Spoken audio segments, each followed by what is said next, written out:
말씀이 있는 교회, 그 말씀 전하는 교회, 말씀대로 살아가는 교회, 말씀의 빛 교회.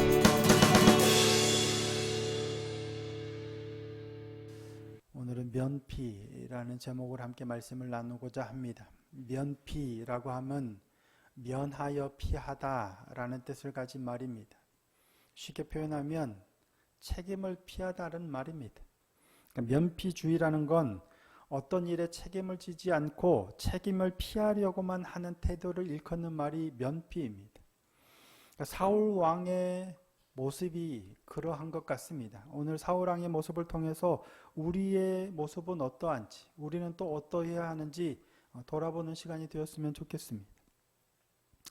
아말렉과 관련한 사건입니다. 하나님께서는 아말렉을 진멸하라고 명령하셨습니다. 그런데 사울 왕은 하나님의 명령을 온전히 준행하지 않았죠. 가치 없고 하찮은 것은 진멸했어요. 그러니까 가치 없고 하찮은 것을 진멸하는 데에는 하나님의 명령을 수행하는 데 전혀 어려움을 겪지 않습니다. 가차없이 진멸합니다. 근데 문제는 뭐예요? 조금 값어치가 있고 좋은 것, 소중해 보이는 것, 이런 걸 보니까 마음이 달라지는 거예요. 하나님은 분명히 진멸하라고 했는데 좋은 것, 기름진 것, 값진 것을 보니까 마음이 바뀌어요. 그래서 남겨두는 겁니다. 사울도 그랬고 백성도 그랬고, 사울은 백성들의 탓을 하는데 사울 본인의 마음이 전혀 그렇지 않았다면 불가능한 일이겠죠. 왕이 또 그렇지 않았다면 백성들도 그러지 못했을 거예요. 그러니까 성경은 사울과 백성이 그랬다라고 기록하고 있습니다. 그런 사울의 모습을 지난주에 뭐라고 말씀했어요? 탈취하기에 급하여 라고 했죠. 이건 뭐예요? 탈취물을 향하여 달려가는 모습이죠. 그러니까 전리품을 향하여 달려가는, 그러니까 탐욕스러운 모습을 묘사하고 그를 책망했다라고 말씀을 드렸습니다. 그렇게 전리품을 향하여 탐욕 가득해서 달려가는 사울의 모습을 책망하면서 당신이 여호와의 목소리를 청종하지 아니하여 악을 행하였나이다 라고 책망합니다. 이에 사울 왕은 내가 잘못했습니다 하면 얼마나 좋습니까? 근데 변명으로 일관하죠. 그리고 책임을 전가합니다. 자신은 하나님의 명령대로 행했다는 거예요. 근데 누가 그래? 백성들이 그랬다는 거예요. 자신은 하나님의 명령대로 진멸하려고 했지만 백성들이 여호와께 제사 드리려고 좋은 것 남겨뒀다라는 거예요. 자기는 잘못한 게 없다는 겁니다. 이처럼 잘못을 지적받았음에도 불구하고 변명하고 책임을 전가하는 사울의 모습을 뭐라고 그랬어요?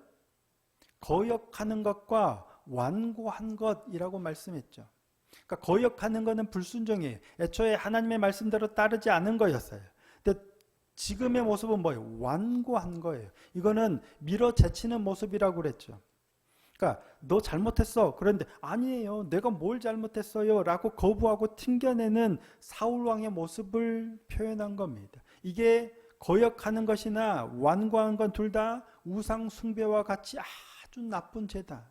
뻔뻔하고 교만함을 나타내는 표현이다 라고 말씀을 드렸었죠. 그리고 최후 통첩이 뭐냐면, 그래서 하나님께서는 당신을 왕이 되지 못하게 하셨다라는 거예요. 왕이 여호와의 말씀을 버렸으므로 여호와께서도 당신을 버려, 왕을 버려 왕이 되지 못하게 하셨나이다. 이게 최후 통첩이에요. 사울에게는 이거보다 더 무서운 말씀이 없는 거예요. 그러니까 잘잘못에 대해서는 이리저리 회피하고 변명하고 면피하려고 하다가 왕이 되지 못한다니까. 당신 폐위될 거야.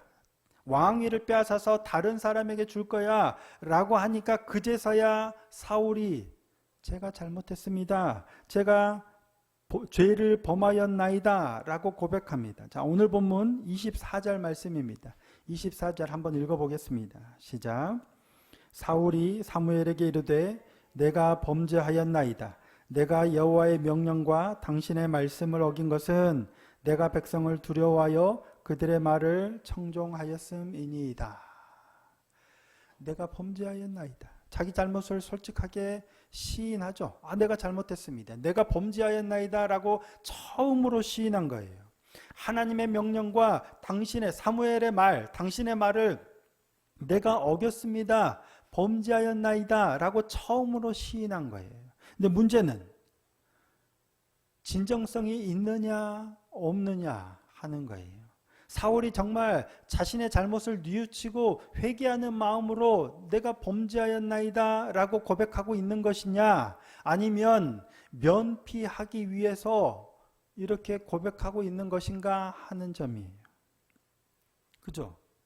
정말로 이때까지는 나 아니야, 책임 회피하고 백성들 때문이라고 막 변명하고 그랬었는데, 이제는 내가 정말 잘못했습니다 라고 고백하고 있는 것인지, 아니면 왕이 되지 못하게 하셨다고 경고하시니까 이제 쫓겨날까봐 두려워서 그제서야 면피용으로 내가 범죄하였나이다 라고 고백하고 있느냐 하는 거예요. 어떤 것 같으세요? 전자일까요, 후자일까요? 아마도 후자일 가능성이 아주 높아 보이죠. 진심으로 회개하는 게 아니라 진짜 면피용, 말 그대로 정말 면피하기 위해서, 책임을 회피하기, 왕위를 지키기 위해서 내가 범죄하였나이다 라고 고백하고 있는 거예요.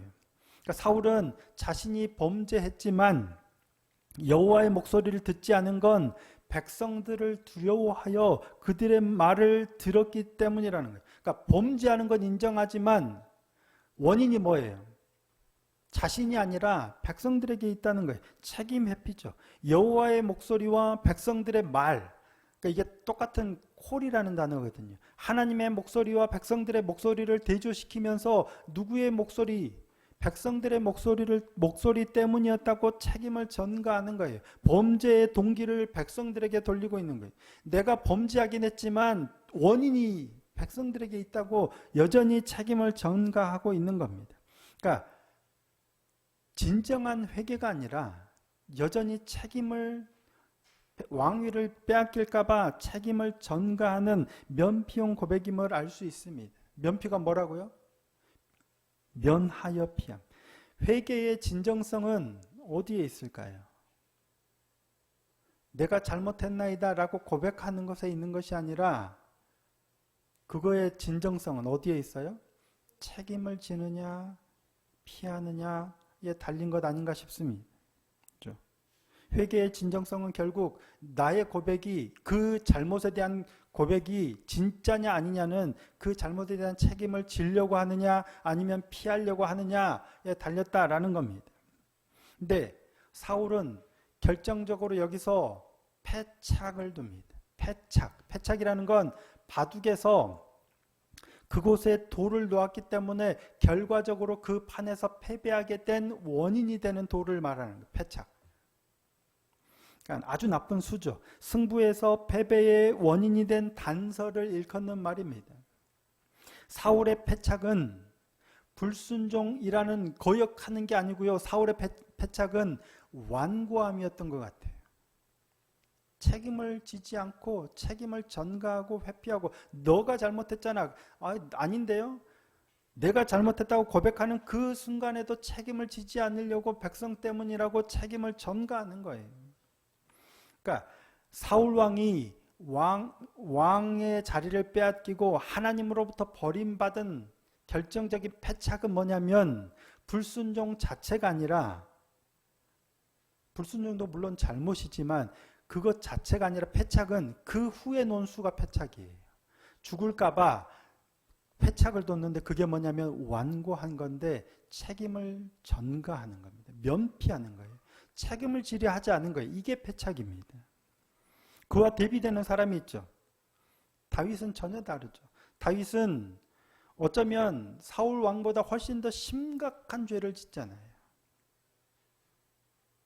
아주 말로 표현할, 비교되지 않을 만큼 어쩌면 훨씬 더 경중을 따질 수는 없지만 엄청난 죄를 저질렀음에도 불구하고 다윗은 책임을 져요.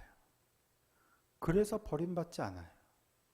근데 사울은 불순종도 잘못이지만 결정적인 패착은, 그 판을 지게 하는 패착은 면피하려는 데 있는 거예요. 책임을 피하려고 하는 거 있는 거예요. 사울의 다음 행보에서 이는 더욱 선명해집니다. 자, 오늘 본문 25절 말씀입니다. 함께 한번 읽어보겠습니다. 시작. 청하오니 지금 내 죄를 사하고 나와 함께 돌아가서 나로 하여금 여호와께 경배하게 하소서 하니. 내가 범죄했지만 백성들 무서워서 그 목소리 들어서 그런 겁니다. 나를 용서해 주시고 나와 함께 돌아가서 여호와께 경배하게 하소서라고 요청하는 거예요. 이게 사울의 요청입니다. 여호와께 경배하게 하소서.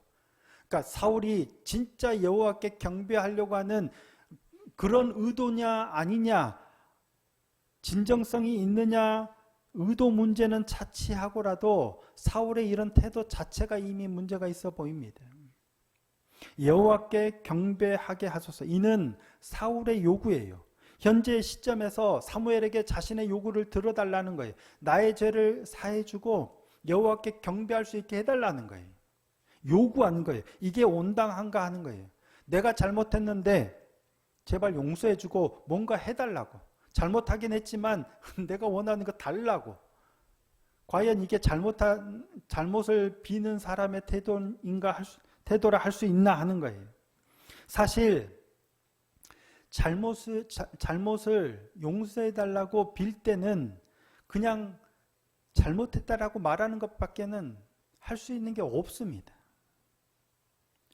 사실 내가 정말 죄를 범했다고 여긴다면 용서해 주세요라는 말도 쉽지 않습니다. 그냥 내가 잘못했습니다.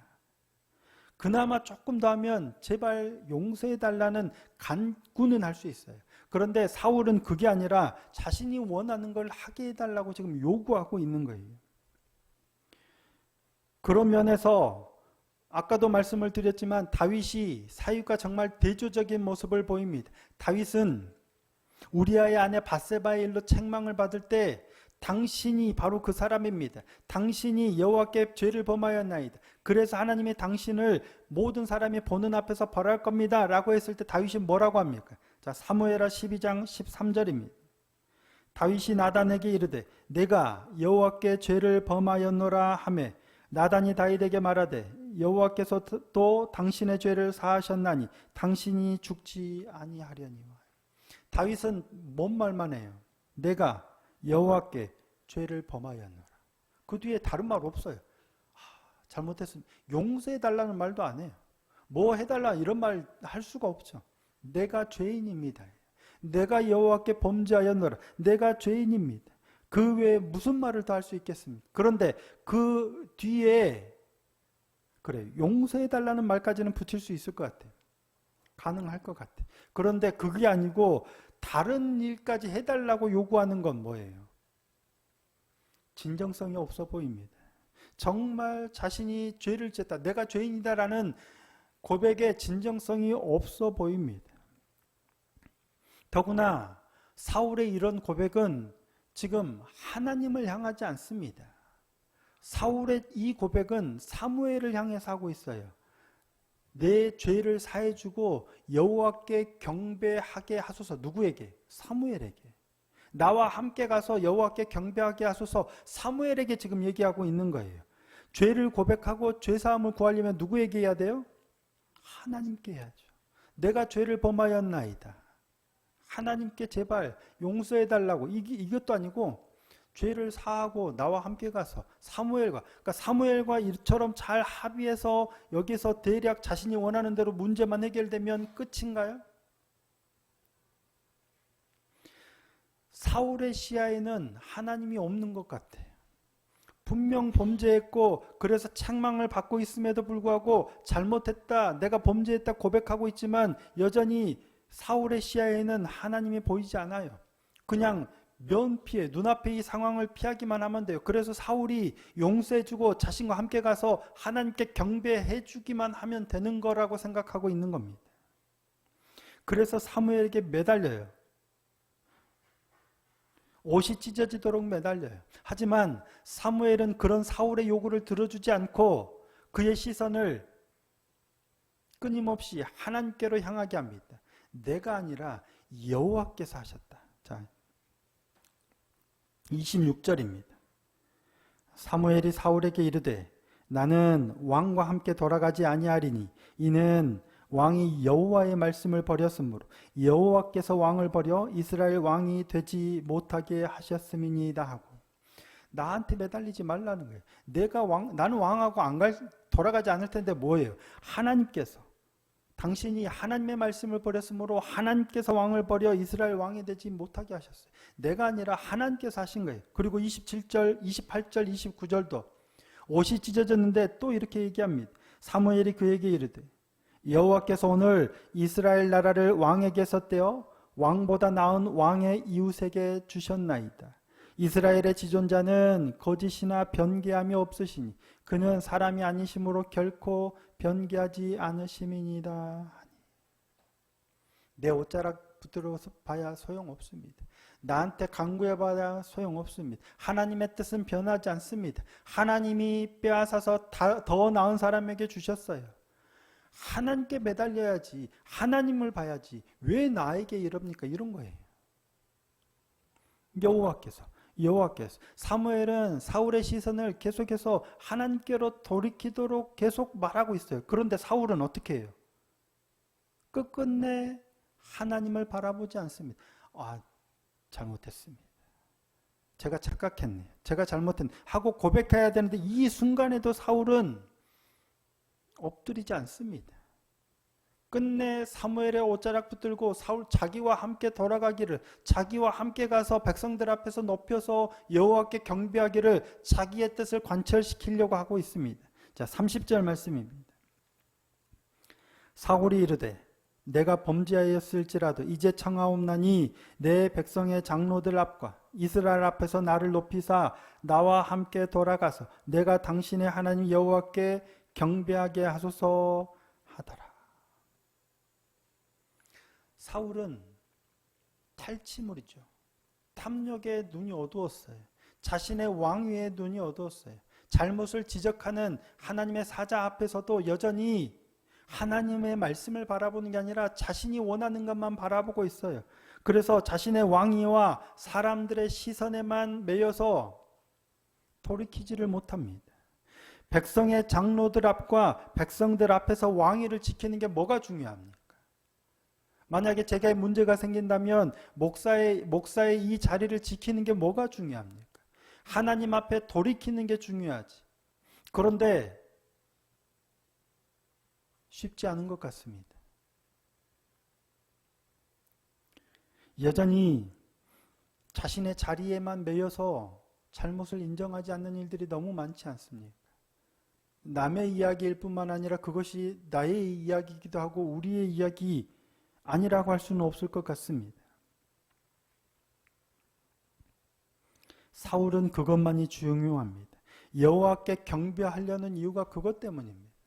정말 자신의 죄를 자복하고 회개하고 하나님 앞에 돌이켜서 하나님을 경배하기 위해서가 아니라 자신의 왕위를 지키기 위해서, 백성들 눈앞에 내가 버림받았다는 것을 들키지 않기 위해서 여호와께 경배하는 모습을 보여주고자 하는 거예요. 정말 하나님을 경배하기 위함이 아니죠.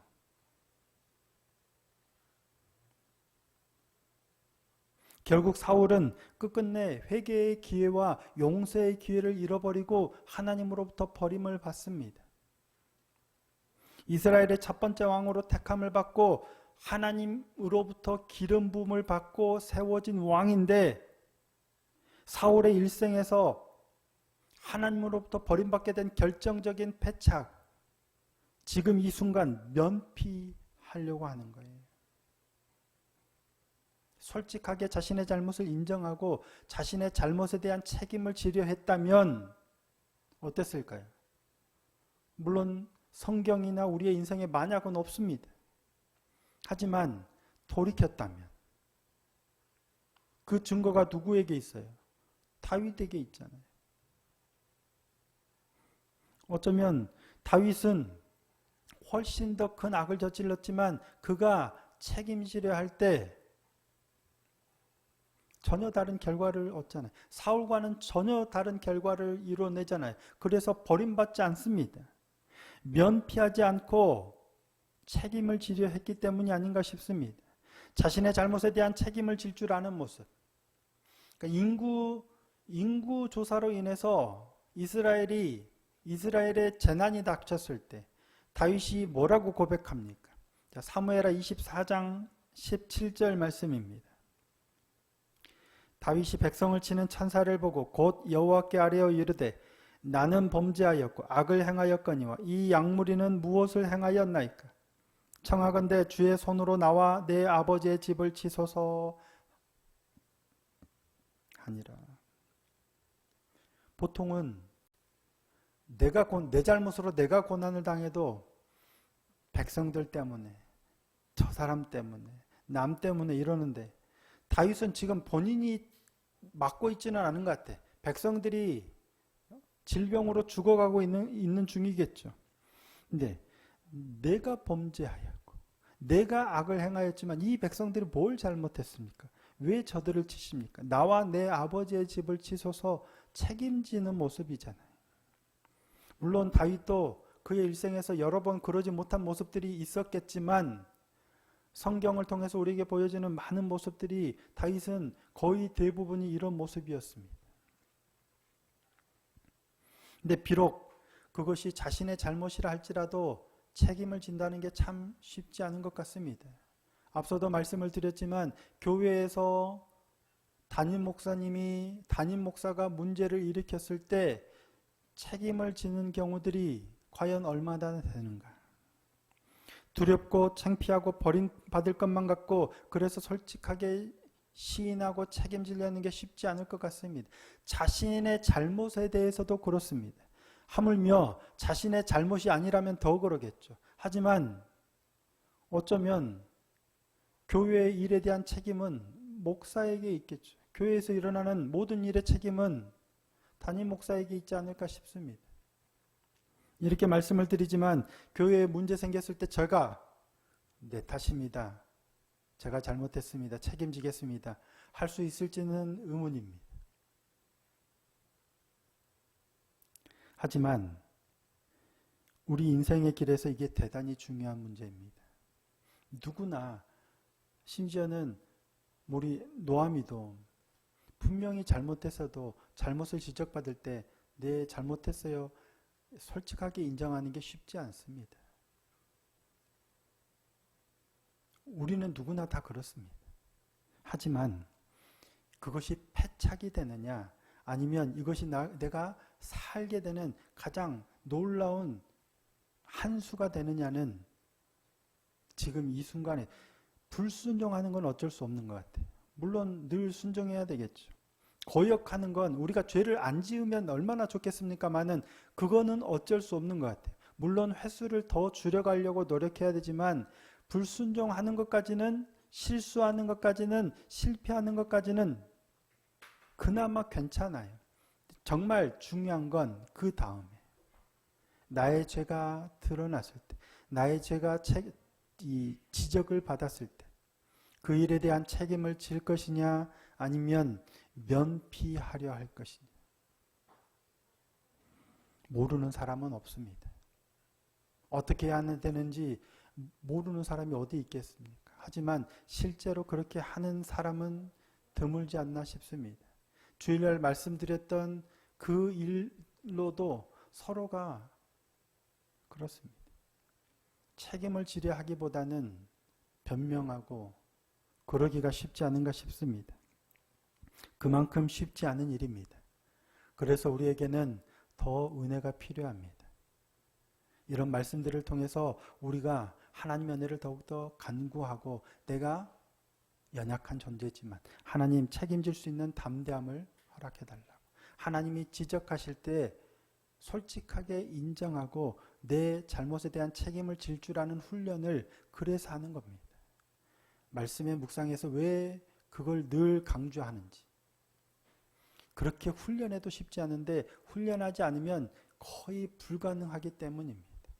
날마다 말씀의 지적 앞에서 나의 연약함을 솔직하게 인정하고 책임져야 할 것을 책임질 수 있는 훈련이 잘 되어서 결정적인 순간에 면피하지 않고 솔직하게 우리의 잘못을 책임짐으로 하나님의 긍휼하심을 입을 수 있는 축복의 삶이 될 수 있기를 예수님의 이름으로 축복합니다.